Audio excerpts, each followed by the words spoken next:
Okay. All right.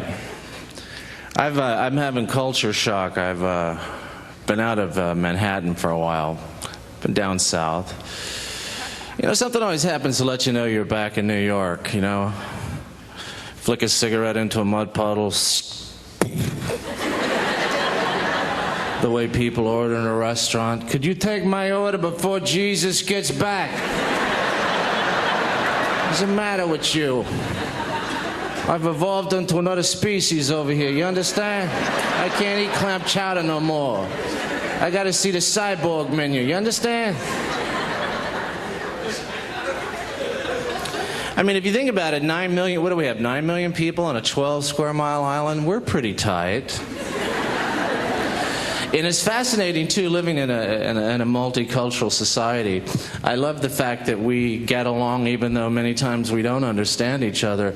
It's intriguing to me, though, when you're, like, arguing with someone and you can't understand each other, how you'll start talking like each other. Like, I was in a laundromat the other day, and I you know these new machines, these, you know, you have to have a degree in calculus. They're very complicated machines. I'm putting the quarters in, and the thing's like shaking and all of that. And the owner comes over, he's like, "You put too many quarters in now!"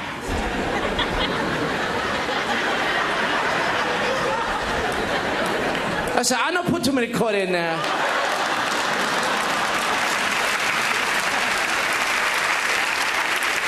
No. I come in here do my laundry first time, long time. I not put too many quarters in there. And if you've never been to New York, you got to visit my favorite borough, Brooklyn. People, are you from Brooklyn? It's something. People in Brooklyn wear their hearts on their sleeves. Excuse me, sir, I'm lost. Glad I'm not you.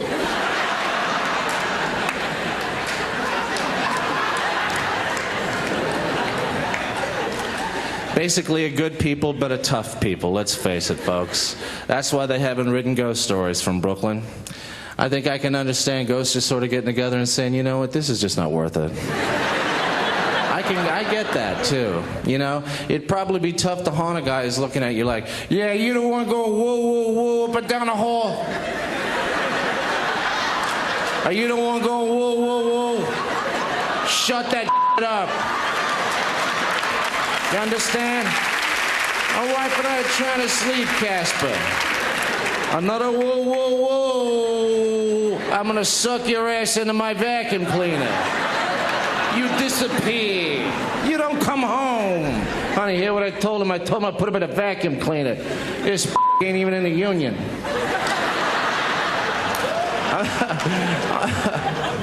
I'm originally from a place that sort of has a galaxy-wide reputation for sucking called Alabama. And not from one of the good parts. I'm from one of those places where the whole number system consists of 1, 2, and a load. South is where I married and divorced. I'm afraid of women since my divorce. There was a beautiful woman on the train tonight. I wanted to say something intelligent to her. What ended up coming out of my mouth was, "So, how long have you been on the choo-choo?" Oh. You know, you talk about a crappy pickup line. How long have you been on the choo-choo? I might as well have just said, if you struggle, it will only make it harder. The choo-choo. This love thing is hard. My parents are married 46 years. They look terrific. I was married just under an hour. Already look like a burglar, too. My friends come over, "Daryl, how are you?" I say, "Shh, she's right in there. Don't touch that towel, don't touch that." Oh.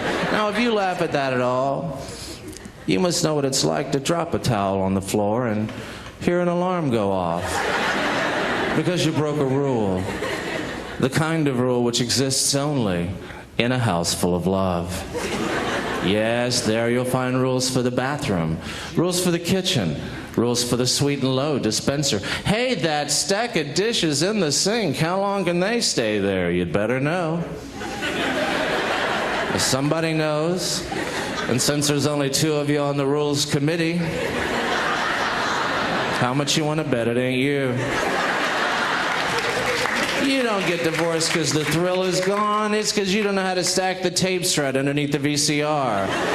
Or you put the spoon in the fork slot of the silverware drawer after having been repeatedly warned.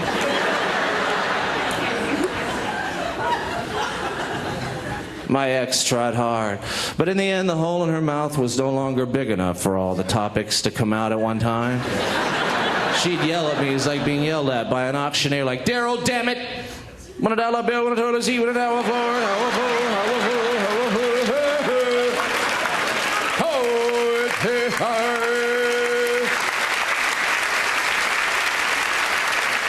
I'm not saying I didn't love the Sarge, okay? My wife read every book there was on marriage. She finished with a book I'd catch a beating. Why? Apparently I'm in every book. I don't know how that could happen, but if you go to any bookstore, look at any book on marriage, you'll see at least one photo of me about to put an ice tray with only one ice cube left in it back into the refrigerator.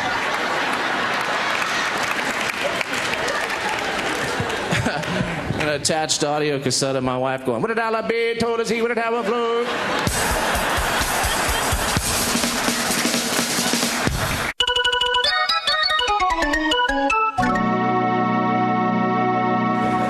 I don't know anything about sex. My wife was German, and while German women are attractive to the eye, German ain't the most romantic language on the earth. It's tough to sustain your passion when your wife's pulling on your ears like, "Wir flucht nach Kmal, ich muss sie noch diese Sache bedacht." Jesus, Gretel, I'm trying to make love. You're conjuring up your dead relatives over there. Get out of here. Here's my marriage quiz. Your wife comes in and says, "Do you think I look fat?" Do you say A, "Yeah, you could lose a few"? B, "No, honey, you've never looked better"? Or C, "Wait, let me get my protective headgear"? Okay, I said A, "Yeah, you could lose a few." And as they say in the nature specials, when the wildebeest leaves the herd, sadly now, there can be but one outcome.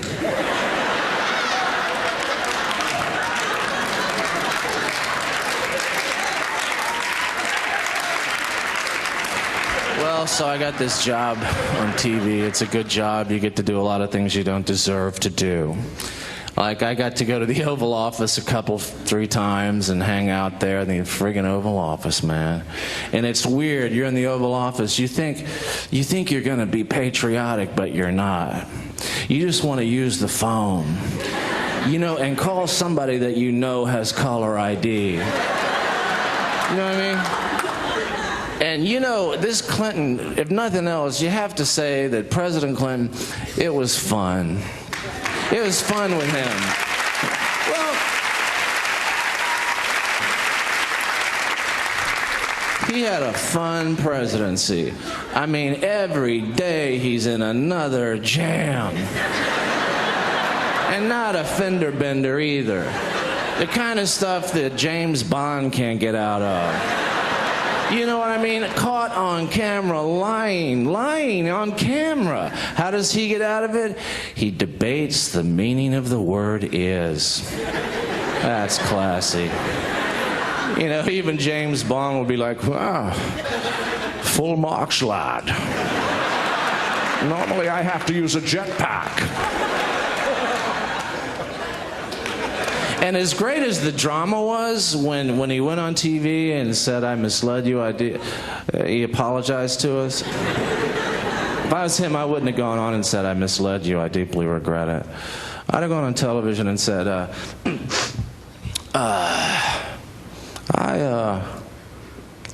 want to speak to just the men in the audience for a second.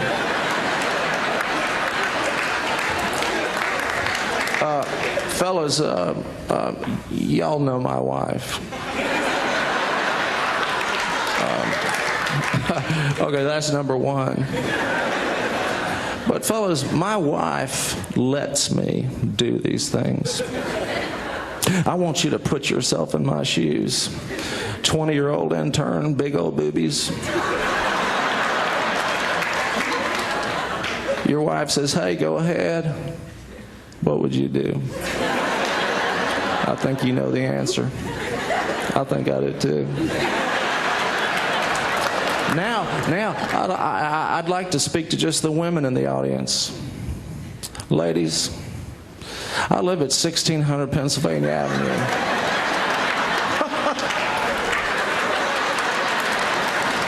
Ring the night bell. Clinton's whacked, man. This guy's dangerous. He's the kind of guy that could say to a woman and get away with it, you know, if you'd only take your clothes off and let me see you naked, there would be no more racism. Let freedom ring. Vice presidents, Quayle's attention would wander. You know, you had the feeling if someone bounced a ball through the Senate door, look at that cool ball.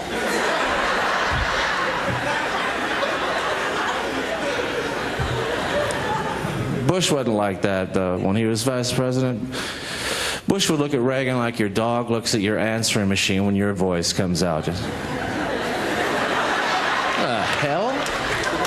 the hell is he talking? What? The hell is he talking about? Because, you know, Reagan could say nothing and sound like he said something.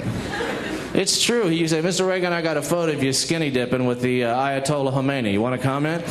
Well, if you take a bicycle pump and leave it outside overnight,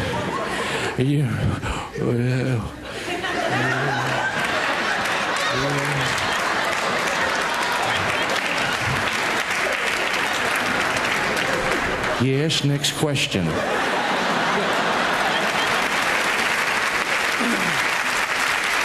I think the most powerful public speaker in the world is Jesse Jackson, but I always wonder, does Jesse Jackson even have casual conversations? Does he even shoot the breeze at all? You know what I mean? He's like, Jesse, you think you like some dinner?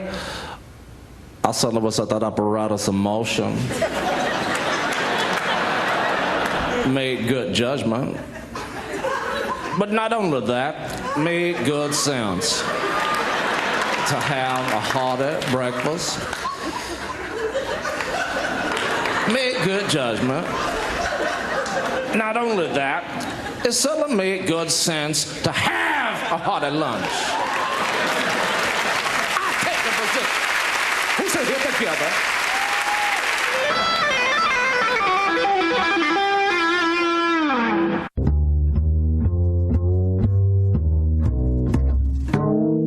We've missed the boat, men. I don't know if you fellas have ever lost a lot of arguments with a woman. I have. I think women can think out of both sides of their brain at one time. I swear to God. Oh. Look. Nobody wants to be superior to women more than me. It just hasn't worked out. But women can't seem to be able to combine emotion and intellect at the same time and fight like that, which to a man is like fighting the devil. I mean, we men, we have a lot of good qualities, but combining rage and information ain't one. We can't talk to people when we're pissed. That's how championship wrestling got started. You know what I mean? Some guy, you're gonna rue the day you stole the remote control unit from the mighty Thor. Damn it. The darkest moment in a relationship with a woman seems to be when she stops complaining.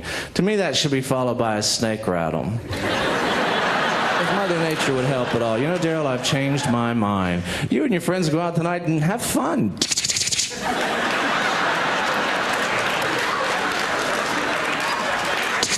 Oh, yeah, Jim, the trip's off. Women solve problems faster than men. You ever see a woman dial the wrong number? Operator tells her to check the number and dial again. She'll check the number and dial again. There ain't a man in this room that will check the number and dial again. We're gonna dial the same damn number. Only this time push the buttons a whole lot harder. Wrong number, my ass. See if it sounds like 3 5s and a 60 you now. See, people have the wrong idea. Nobody bothers to question some of our leaders or, you know, I mean, I'm not saying, I'm not a smart man. I'm not. I graduated from college with a 2.1. And that was cheating. But listen, some of these politicians just make things up. Like, remember that guy Newt Gingrich? The guy just makes stuff up. Like, they asked him about women in the military. Right, this is what he said. Women can't be in the military because, of course, they've got that vagina. And they might be lying in a ditch at some point with a vagina. And they might get an infection and they'd all start crying and everyone will go home. What? I wish you couldn't write that. The damn guy just figures, they can't touch me. They can't touch me. Now, I don't know if any of you, about 2.5 years ago, I took a friend of mine to have her baby, right? Any man that has never seen a baby emerge from another person's body will walk around for months just going, oh my God, what else don't I know about planet Earth? Fellas, do you know that they will, if the baby can't come out, that they will cut you? And not on the knee, in a very strategic area, that if a man were cut in that same place, there'd be a homicide or a suicide. Nobody's getting out of that room alive. Tiny bundle of joy. Not tonight. Not on this killing spree. Oh no. And if you think about it, these damn women are they have an ecosystem in their belly. I mean, temperature range and climate control, air conditioning, heat, food, water. Damn. Think about that. You know, and they talk while this is going on, fellas. They talk centimeters, dilation, contractions, 10 minutes of, and I'm going, you're doing math? You're doing math while you're giving birth? Well, you know, I want you in the army with me when we go to war. That's astonishing. And women won't even brag about it. Why don't you brag about it? Brag, ladies, damn it. Because fellas, right, we men, we fix a doorknob, drinks are on the house. Oh yeah. We've got to find someone to tell our tale to about how, against all odds, and using only a 6-piece ratchet set, we let ourselves back into the house that we just locked ourselves out of.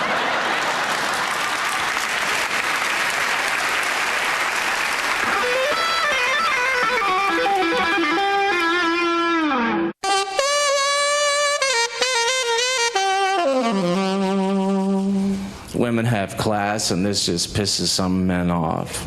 You ever notice how women can be friends with a man, not make love to the guy, but still be interested in that guy, that person as a person? I mean, that's unnecessary. Women can keep sex in perspective. Guys, on the other hand, think sex solves everything. A girl can come in, my head hurts, I have lower back pain, and my mom just died. You know what you need. You need to speak to Big Olaf. It's an inherent sense of class. How come there are no women obscene phone callers? It would be too easy. I want to lick you all over. Thank you, Jesus. I got the joy, joy, joy, joy down in my heart. Heart. Yeah, I'll accept the charges. Down in my heart. How come you never hear anything about women exhibitionists? You don't, you know. Because, like, if a guy flashes a girl, you go, ow, hell breaks loose. What would happen if a girl flashed a guy? Psst, what do you think of this? Do y'all take credit cards? Right? Of course, the reverse would be true if you went someplace like San Francisco. The girl's like, what do you think of this? Be gone. You have no power here.